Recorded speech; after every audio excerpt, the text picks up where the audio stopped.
Oh, Where do you want to start? well, I'll start with our crowd.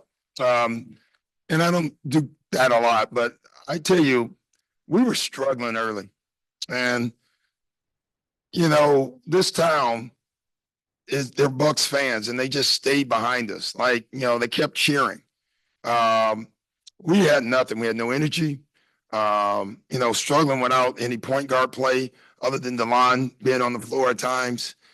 And they just hung in there. And I tell you, as important as Giannis's 59 was, and as important as Dre, I thought was, and as important as Gary Trent was, and Brook in the second half, I thought the crowd was just as important in this game because this was one of those games we needed a home crowd, and we had one. Well, you mentioned the rough start. I know it ended the way you wanted, but at 47-point first half, but outside of Giannis, no one else made a shot until the second quarter. Yeah. Um, I guess on one hand, have you seen something like that where no one can make a shot, but then also Giannis kind of keeping you connected by doing what he did? No. Um, it's rare. I mean, he just kept us in the game single handedly with his play. We were trying to run stuff. Obviously, they knew what we had. And they were up pressuring the ball and taking us out of our stuff. And so, it's funny with Giannis. Not only did Giannis have to score, he actually had to be our point guard as well and bring the ball up. When we took DeLon off the floor, or anybody, Giannis was the guy bringing the ball up the floor. There's nobody that can pressure him, and that played to our favor, but that also can wear you down. Um, it's amazing in an overtime game, and we still got him some rest. So I was happy about that, I guess. But it was amazing. You mentioned Gary. He hadn't.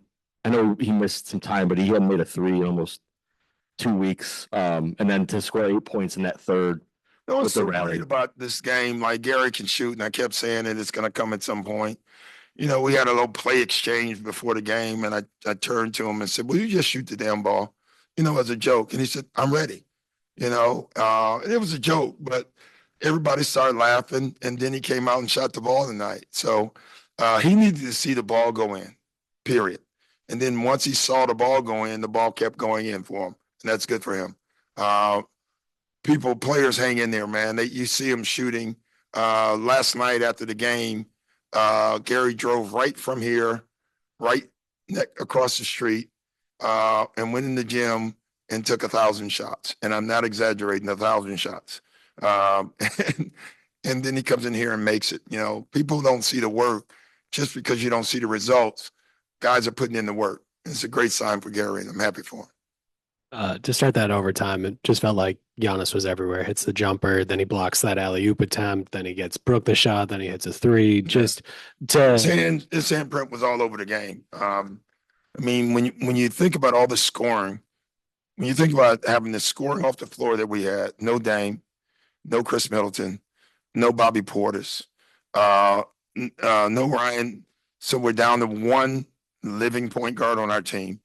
And for him to do that and for us to score 127 points, though he got half of them almost, every basket was needed. there's that sequence where he tries to bring it up the floor. Cunningham picks him, Yeah. and then Brook gets the huge block. Just Brook, I tell you, I don't know what Brook did at halftime, but whatever it was phenomenal because Brook struggled the first half. And then the second half, he turned into a demon on the glass, blocking shots. I even thought that the foul call that they called on, I don't know why that's a foul, but it was. And then Brook was there every time. Then he started rolling more, which I thought was big for us. Got a couple 3-point plays rolling down the paint. I thought that was great for us as well. it just felt like the effort with Giannis and Brook defensively, they weren't going to let you No. lose. Just what does it say about those two? I know it's early in the It season. tells you that we're very connected as a team. We don't like our record. We're starting to like it more and more with each win, right? But it tells you on the inside how close this team is and how much this team believes that we're going to be a good team. Because you don't see that effort from your veteran guys unless that belief is solid. Could you talk about the flagrant tech and ejection? By my count, you closed 56-41 after that. How galvanizing was that moment? That was big. I thought that was a big moment, but the zone defense, I thought, changed the game for us. Just took them off a stride a little bit, and Dre's pressure. But those, it had already started. We're starting to run, and then that play took us to another level. It almost told us, okay, this is a war, and we're going to go get it. So yeah, it's amazing how little things like that can change a game. And it also took a guy that was very valuable for them off the floor. And so that was important as well. Where have you been? Okay. Yeah, that was a lot of drama in one game. Well, speaking of that, hard for us to hear. What was the explanation you were given on the foul with 1 second left in that review? And I'm gonna stay away from that one because that clearly was not a foul. I think we all know that. But yeah, yeah. That's all I got. Torian scores the final 5 points for you guys in regulation. Just, I mean, it had been kind of a slow night for him, but to get that catch from Giannis, hit the three, and like I thought he even got fouled on one of the drives. I love the fact, we've been talking about telling him, listen, there's lanes, take the paint. And today he did it over and over again. And that was fantastic. When you coach and you keep trying to get guys to do something and it's not natural, and then he starts doing it. Then all of a sudden he wanted to do it every time. And we're like, oh, shoot one, it was great to see him. Like it was like it came on today, that part of his game. And that's going to be a big part for us.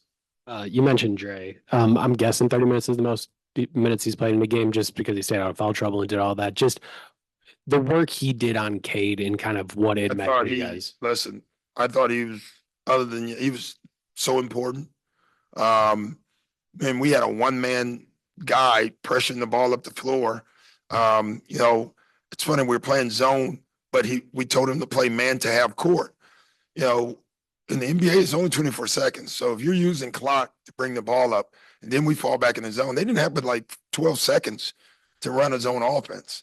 And I thought his pressure, I thought at times he got under Cade's skin, even though Cade he's so calm, made some big shots down the stretch. I thought he was fantastic. That's what we need from him. You guys were down a lot today in this game, being an important game, getting back on track, seeing the guys give all types of effort. Is this, one of those games that just catapults you guys and puts you? Yeah, I'm always, as a coach, because I've been in this league too long, to say yeah, because the next game can change and then it's a no. But yeah, I thought this game was really important for us. And, it was really disappointing. Like we thought Dame was going to play. And then, he couldn't get out of protocol. We thought Bobby was going to play. And then he shows up with an elbow. And now you're sitting there like, oh my gosh, we don't have a lot of offense. And we don't. And then, Ryan. So right before a game to get all that news is pretty tough to handle, and our guys handle it. You can see, I didn't know we're going to win or not, but you can see before the game, we were not like we're going to try to win this. We're going to win the game. Like you felt that, and that's good. Doc, you've seen a lot in your NBA career. For Giannis to come out just what you're talking about, he scored 22 out of 24. I mean, where do you rank this game? Yeah, it's up right up there. I've seen a lot of great games as a player. Sitting next to Dominique, you obviously see a lot of great games, and David Robinson and Patrick Ewing.